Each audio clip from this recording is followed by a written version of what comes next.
नमस्कार दोस्तों, स्वागत है आपका हमारे इस YouTube चैनल में क्विक नॉलेज 24x7 और इसके 10 मिनट शो में आपका स्वागत करते हैं। तो आज के टॉपिक में हम क्लियर करेंगे विश्व HIV एड्स दिवस के बारे में, वर्ल्ड कंप्यूटर लिटरेसी डे के बारे में, उसके बाद अंतर्राष्ट्रीय दासक उन्मूलन दिवस, प्रधानमंत्री ग्रामीण कल्याण अन्न योजना के बारे में, फास्ट ट्रैक विशेष अदालत की मुहिम के बारे में, आदित्य L1 पर ISRO का अपडेट और आज का ताज़ा समाचार और साथ ही खेल जगत की दुनिया से रूबरू कराएंगे।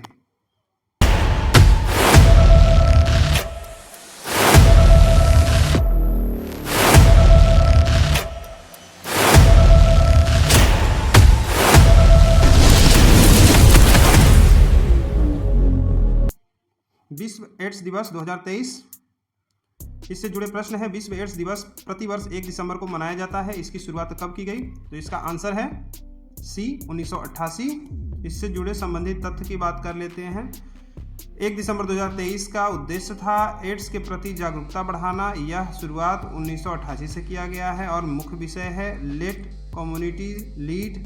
एड्स के बारे में जान लेते हैं। यह एक एक्वायर्ड इम्यूनोडिफिशियेंसी सिंड्रोम या विषाणु जनित बीमारी है।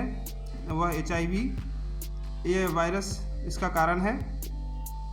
HIV शरीर के WBC यानी श्वेत रक्त कोशिका को क्षति पहुंचाती है, यानी प्रतिरक्षा प्रणाली को कमजोर कर देती है। साथ ही WHO ने 2030 तक इसे समाप्त करने का लक्ष्य रखा है और आज तक का इसका जो रिकॉर्ड है वो 2022 का 1.3 मिलियन नए लोग HIV से पीड़ित हुए हैं। 2022 में कुल HIV से पीड़ित व्यक्तियों की संख्या है 39 मिलियन और वहीं 2022 में एड्स से संबंधित बीमारियों से 630,000 लोगों की मौत हुई है। नेक्स्ट टॉपिक है विश्व कंप्यूटर साक्षरता दिवस। इससे जुड़े प्रश्न हैं। विश्व कंप्यूटर साक्षरता दिवस कब मनाया जाता है? तो इसका आंसर है 2 दिसंबर। इससे संबंधित तथ्य की बात कर लेते हैं। 2 दिसंबर 2023 को इसे मनाया जाता है। उद्देश्य है कंप्यूटर के शिक्षा का प्रसार करके अधिक से अधिक लोगों को इसके लिए उपयोग में दक्ष बनाना है। इसके साथ ही यह बच्चे, महिलाओं और तकनीकी कौशल में बढ़ावा देने के लिए भी मनाया जाता है। यह दिवस national institute of information technology यानी NIIT द्वारा 2001 में अपनी स्थापना के 20वीं वर्षगांठ के अवसर पर शुरू किया गया था। नेक्स्ट टॉपिक आता है अंतर्राष्ट्रीय दासक उन्मूलन दिवस से, जिससे जुड़े प्रश्न है। अंतर्राष्ट्रीय दासक उन्मूलन दिवस कब मनाया जाता है? तो इसका भी आंसर है 2 दिसंबर, यानी दोनों का सेम है। संबंधित तथ्य की बात कर लेते हैं। 2 दिसंबर 2023 का मुख्य विषय था modern slavery is on the rise. उद्देश्य दासता के समकालीन रूपों जैसे मानव तस्करी, यौन शोषण, बलात्कारिक शादी आदि का उन्मूलन करना है। 2 दिसंबर 1949 को ही संयुक्त राष्ट्र महासभा ने मानव तस्करी और वेश्यावृत्ति के शोषण को समाप्त करने हेतु संयुक्त राष्ट्र अभिसमय स्वीकारा था। और इसके बारे में आप जानते 2016 में वैश्विक अनुमान की तुलना में 2021 में 10 मिलियन से अधिक लोगों के आधुनिक दासता में शामिल हैं।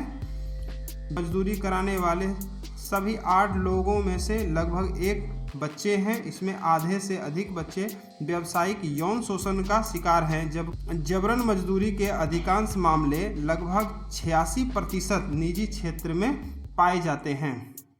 नेक्स्ट टॉपिक हमारा आता है आयुष्मान भारत। स्वास्थ्य एवं कल्याण क्षेत्र के नाम में परिवर्तन कर दिया गया है और इसका प्रश्न है इसे नाम बदलकर क्या रखा गया है? तो इसका आंसर है आयुष्मान आरोग्य मंदिर, आंसर सी। नवंबर 2023 में इसका नाम परिवर्तन किया गया और घोषणा केंद्र सरकार ने किया है और नया नाम है आयुष्मान आरोग्य मंदिर। इसकी टैगलाइन है स्वास्थ्य ही परम धन है। रिब्रांडिंग का उद्देश्य आयुष्मान भारत के दृष्टिकोण को आगे बढ़ाना और स्वास्थ्य सेवा वितरण में परिवर्तन करना है। केंद्रीय स्वास्थ्य मंत्रालय ने रिब्रांडिंग प्रक्रिया को पूरा करने का निर्देश दिया है सभी राज्य एवं केंद्र शासित प्रदेशों को वर्ष 2023 के अंत तक। विशेष तथ्य है इसमें कि यह 5 वर्षों में देश भर में 16 लाख से अधिक आयुष्मान भारत हेल्थ वेलनेस केंद्र देश भर में स्थापित हुई है। केंद्र सरकार की इस योजना के तहत केंद्रों पर पर्याप्त दवाई, स्वास्थ्यकर्मी, बुनियादी स्वास्थ्य संरचना और जांच की व्यवस्था की गई है। 2018 में केंद्र सरकार द्वारा शुरू की गई इस योजना के तहत कम आय वाले लोगों को मुफ्त स्वास्थ्य देखभाल और स्वास्थ्य बीमा कवरेज प्रदान की जा रही है।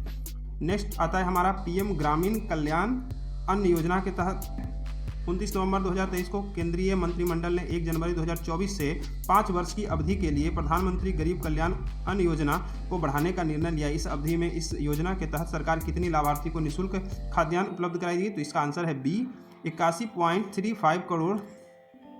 संबंधित तथ्य है 29 नवंबर 2023 को केंद्रीय मंत्रिमंडल द्वारा विस्तार 1 जनवरी 2024 से 5 वर्ष की अवधि तक बढ़ाया गया है। 5 वर्ष की इस विस्तारित अवधि में केंद्र सरकार लगभग 81.35 करोड़ लाभार्थी को निःशुल्क खाद्यान्न उपलब्ध कराएगी। इस पर आने वाले अनुमानित लागत 11.80 लाख करोड़ रुपए है। लाभार्थी को योजना के तहत निःशुल्क उपलब्ध कराया जाएगा और इसमें जो अन्न है वह चावल, गेहूं, मोटा अनाज, पोषक अनाज ये सब शामिल है। विशेष तथ्य है इस फंडिंग के तहत केंद्र सरकार ने वर्ष 2020 में कोरोना महामारी के समय यह राहत उपाय के रूप में लागू किया था और इस योजना के अंतर्गत राष्ट्रीय खाद्य सुरक्षा अधिनियम के तहत 5 किलो सब्सिडी वाली खाद्य सामग्री के अतिरिक्त प्रति व्यक्ति प्रति माह 5 किलो मुफ्त खाद्यान्न प्रदान की जाएगी।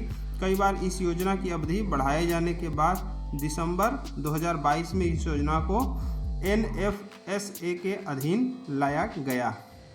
नेक्स्ट हमारा आता है फास्ट ट्रैक विशेष अदालत के लिए केंद्र प्रायोजित योजना का विस्तार। इससे जुड़े प्रश्न है 29 नवंबर 2023 को फास्ट ट्रैक विशेष अदालत के लिए केंद्र प्रायोजित योजना के विस्तार को केंद्रीय मंत्रिमंडल ने मंजूरी प्रदान की। इस योजना का विस्तार कितनी अवधि के लिए किया गया है? तो इसका आंसर है सी, 3 वर्ष के लिए। संबंधित तथ्य की बात कर लेते हैं।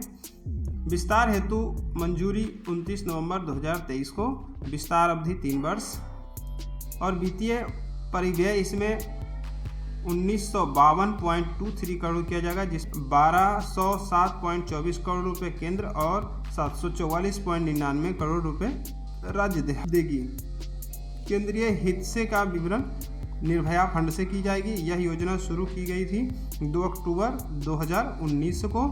अक्टूबर 2019 में 1 वर्ष के लिए शुरू की गई थी। इस योजना को इससे पहले 2 वर्षों के लिए 31 मार्च 2023 तक बढ़ा दिया गया था। FTSC की यह केंद्रीय कार्य प्रायोजित योजना विधि एक न्याय मंत्रालय के न्याय विभाग द्वारा कार्यान्वित की जा रही है। 3 राज्य केंद्र शासित प्रदेश के इस योजना को भाग लिया और 414 विशेष फॉक्सो अदालत सहित 761 FTSC की शुरुआत की गई, जिसमें 1,95,000 से अधिक मामलों का निपटारा किया गया है। यह अदालत अपराधों के पीड़ित को समय पर न्याय प्रदान करने, राज्य केंद्र शासित प्रदेश एवं सरकार के प्रयासों को समर्थन के साथ ही दूर दराज के इलाकों में भी समर्थन करती है। नेक्स्ट टॉपिक हमारा आता है समाचार पत्र से। आदित्य L1 अपनी गंतव्य स्थान पे 6 जनवरी को पहुंचेगा। इससे जुड़ी न्यूज़ है। भारतीय अंतरिक्ष अनुसंधान संस्थान इसरो के अध्यक्ष एस सोमनाथ ने बताया कि भारत का पहला और मिशन आदित्य L1 6 जनवरी को लैग्रेंजियन L पर पहुंच जाएगी और यह पृथ्वी से 1.5 मिलियन किलोमीटर दूर पर स्थित एक स्थान निर्धारित किया गया है। इसरो की ओर से 2 सितंबर को श्रीहरिकोटा से सतीश धवन अंतरिक्ष केंद्र से लॉन्च किया गया था। मिशन के उद्देश्य है L1 से सूर्य के अध्ययन करना और कार्यालय के दौरान सोमनाथ ने बताया कि L1 पॉइंट से सूर्य को 5 वर्ष तक विभिन्न घटनाओं की जानकारी हमें हासिल करने में मदद करेगी। नेक्स्ट न्यूज आता है बिहार में गंडक नदी को घड़ियाल संरक्षण क्षेत्र बनाने की तैयारी की जा रही है, जिसमें हमारा न्यूज़ है देश में चंबल के बाद घड़ियाल का सबसे बड़ा केंद्र बिहार में गंडक नदी है। वन विभाग एवं wild life trust of India के संयुक्त निदेशक डॉक्टर समीर कुमार सिंह ने बताया कि वर्ष 2023 में विशिष्ट सर्वेक्षण किया गया, तब इसमें पश्चिम चंपारण वाल्मीकि नगर से सोनपुर तक 350 किलोमीटर में 250 घड़ियाल मिले। यह उपलब्धि तब मिली जब गंडक में घड़ियाल संरक्षण क्षेत्र की मान्यता भी नहीं थी। चंबल में 400 किलोमीटर के क्षेत्र में 2000 घड़ियाल चिन्हित किए गए हैं। नेक्स्ट आता है न्यूज़ हमारा खेल जगत से। क्रिकेट में बुधवार को 26 दिसंबर 2023 को 1:30 बजे होगा और क्रिकेट परिणाम में इंडियन वुमेन्स बनाम ऑस्ट्रेलिया वुमेन क्रिकेट मैच में 24/12/2023 में भारतीय महिला क्रिकेट टीम ने 8 विकेट से जीत हासिल की है। 10 मिनटों में आपका धन्यवाद। जय हिंद।